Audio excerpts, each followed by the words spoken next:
Are you awake? I thought I heard you get up. Yeah, I'm awake. Sorry, I just can't sleep. Are you thinking about him? Yeah, a bit. You should get back to sleep, my love. I'm fine. No, it's okay. What else is on your mind? I don't know, it seems weird, but I had one of the most vivid dreams of my life. I saw a fox on a snowy mountain, just looking confused and worried. Those eyes, I can't get those eyes out of my head. She was running in the windy snow, looking for something. Do you think it has to do with you and what's been going on? I don't know. It was just a dream, Rachel. They're not meant to make sense. A lot's happened the past couple days, that's all.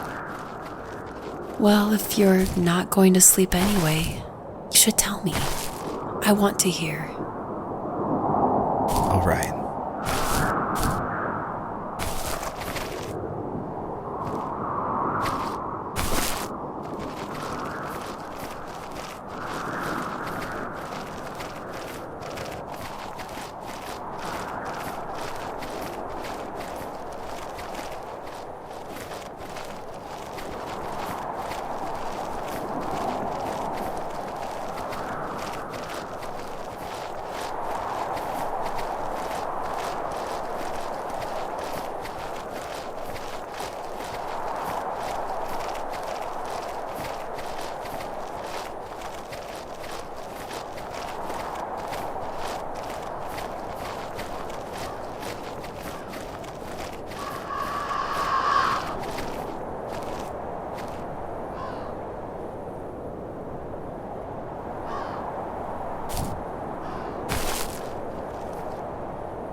So, not far from her home, she followed that path to something unexpected.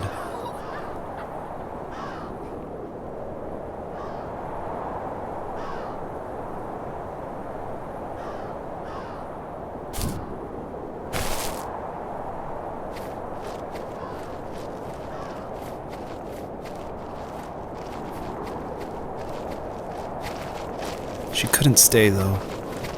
She had to find her other two children. So she took that path. She followed it towards something ancient. Something with answers.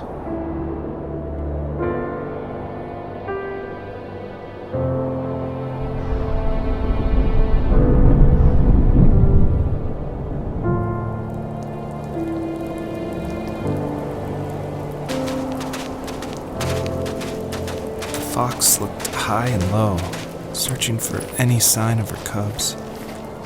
Points of light showed the way to this ancient tree. It was as if each one had a story to tell, all their own. The land was trying to tell my story, too. I felt like I was right behind her the whole time.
dad did for a living? Wasn't he like a lumberjack? That's one way of putting it. If wood was a canvas, then a carving knife was his paintbrush. Even after working a 50-hour week, even after his hands were more splinters than skin, he would bring home the nicest piece of Alaskan weeping cedar and make me toys. That wooden train was the first toy I can remember, and I loved it. I just knew from a young age I was going to be a lumberjack, like my father.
Usually those kids would leave me alone, but somehow they could tell I was different.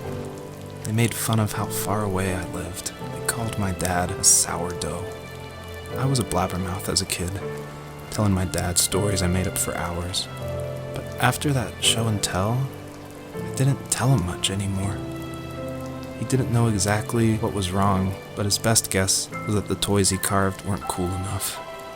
He carved me a tank and tried to tell me what it was like to be in a real tank as a serviceman. I didn't know your dad was in the military. Yeah, in the army. The sad thing is that I'd pretty much forgotten until just now. There's so much I still don't know about him. I'm sorry. He knows how much you love him. You're going to see him again soon and have some closure, I'm sure.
As a kid, did you ever do show and tell in your class?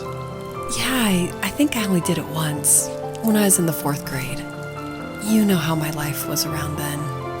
I wanted to show my class what helped pass the time and distracted me, so I brought a dozen paper cranes I had made. I think I told everyone how badly I wanted to be a bird and fly, embarrassingly enough. Don't be embarrassed. Every kid wants to fly. For me, it was another toy from my dad, a wooden boat. I remember guarding it so carefully in my hands as I walked into class. When I sat down, a group of boys immediately made fun of it. They asked which trash can I found it in, or why an ugly log was my favorite toy. When I got up, I didn't even want to tell them my dad had carved it. I said it was a joke gift my friends had given me. Kids can be so cruel. Some of them are. I shouldn't have let them get to me, but it did. It's amazing we bounced back at all.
The older I got, the more I withdrew.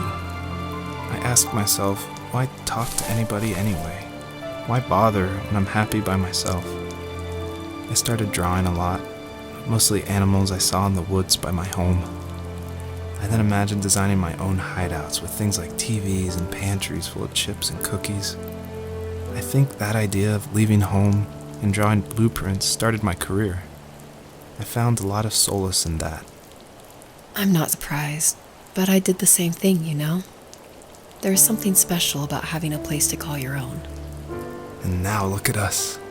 Well, if you count renting in an overpriced city. It's as close as we can get for now.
My teenage years were full of sketching, angst, and trouble.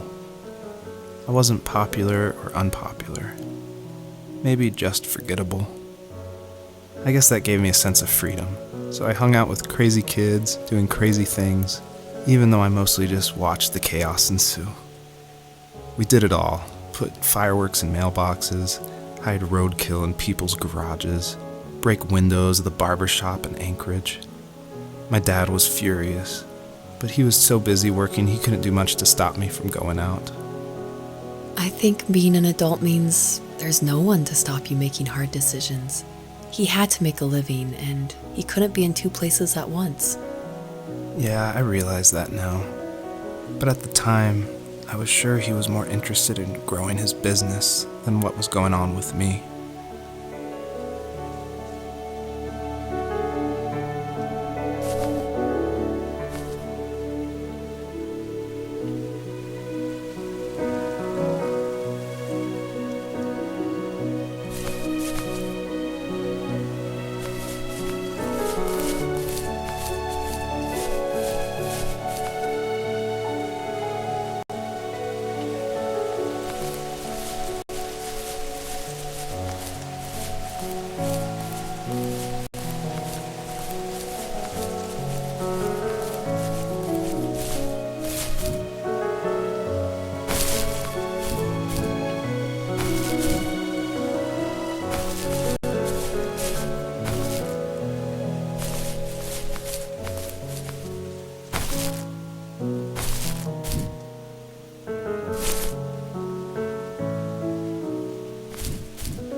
He was working another late night, and my friends were over, saying how bored they were and how they'd come all the way out to my house for nothing. One of them mentioned how that old, ugly beyond belief truck was still in the garage, and how we should take it for a spin.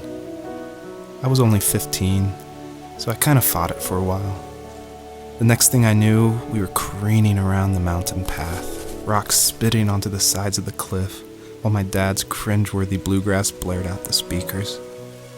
I drove while my friends were in the back of that yellow and purple truck, throwing beer bottles and trash at anything remotely interesting. Felt like I was soaring in the air with borrowed wings. But all good things have endings. A cop outside of Eagle River pulled us over after he saw us in a bottle rocket into someone's yard. What followed was a long night of talking to disappointed adults and feeling smaller than ever.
After he drove me home from the police station, I blew up at him, saying how I never wanted to be like him, how I was going to be someone and leave that hick icebox for good. He just looked forward at the road with tired eyes. I took out that bluegrass tape from the cassette deck and chucked it out the window. In my sage teenage wisdom, I thought I had proved the ultimate point, but my dad had a different idea. He slammed the brakes, slowly bowed his head while gripping the steering wheel, and finally looked at me. All he said, like it was a polite request, was, "Make this right." I sat there in silence, fuming, but I eventually got out and combed every square inch of the woods, muttering profanity after profanity. I found it 30 minutes later, near a small waterfall off the road. I went back to the truck, put the wet tape back in, and sure enough, it worked. We didn't speak another word to each other the rest of the night. Wow, I knew you were a crazy teenager, but It's hard to believe, isn't it? Surprises me too. It's like I didn't really know who that kid was back then. I bet my dad thought the same thing over and over. It's almost like he was saying, "Make this right," to himself, more than to me.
my friends would laugh about that night and talk about how crazy it was, and I laughed along, pretending it didn't bother me. But it did. I imagined my friends growing old in the bush, unable to find that thrill in those godforsaken ice fields. It's like those mountains were a literal wall, keeping me from leaving, where all I would have to look forward to are lumber yards and evening beers. I had to climb over. That was my only goal for a long time.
If there was some way I could take my love of drawing and turn it into a way of escape, nothing would make me happier.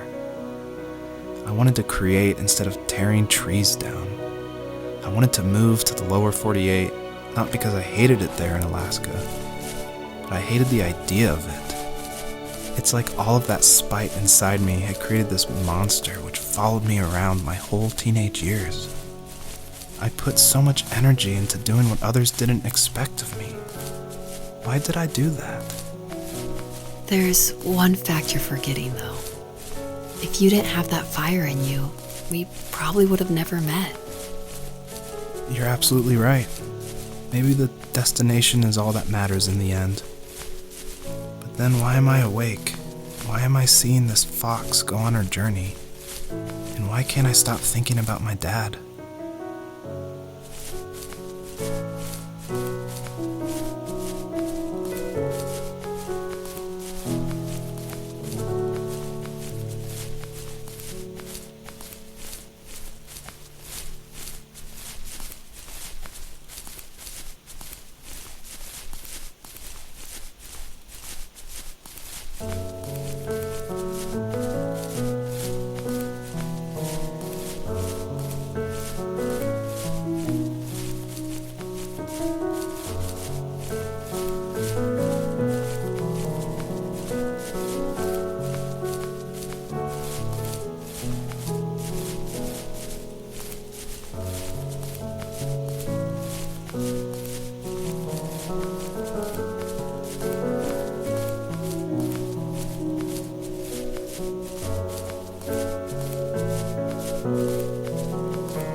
Even at my most distant, at the times when I detested him the most, he kept reaching out.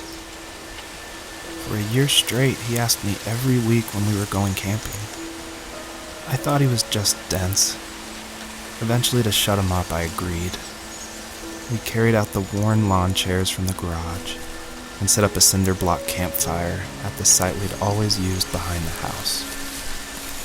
We walked down the mountain path, talking in the warm sunshine we only got a couple months of the year. Those 3 obsidian rocks shimmered alongside the shore, almost like sparklers pressed against a dark window. I'll never forget that wet stone on my feet, or how those massive mountains looked even bigger in the lake's reflection. I felt small, but grateful. As the sun set, my dad found something I hadn't seen for a long time. The tree where I'd made my first carving when I was 6. I hadn't even carved it. My dad had helped me, but I still called it my tree. Something about seeing my name there made me open up, and we talked about everything that night in that old camouflage tent. I told him how much I loved sketching and design, and how it would be a dream to study architecture in Seattle. I told him how I didn't get along with my friends much anymore, but that I didn't mind being alone. He told me he was there for me, and he joked that if all he had to do was write my name on a tree to finally get me to talk, he would have left me carved logs with novels on them in front of my room every morning. I don't know why it took me that long to realize it, but it was then I knew how much he had sacrificed for me.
My dad built a lot of stuff in his free time.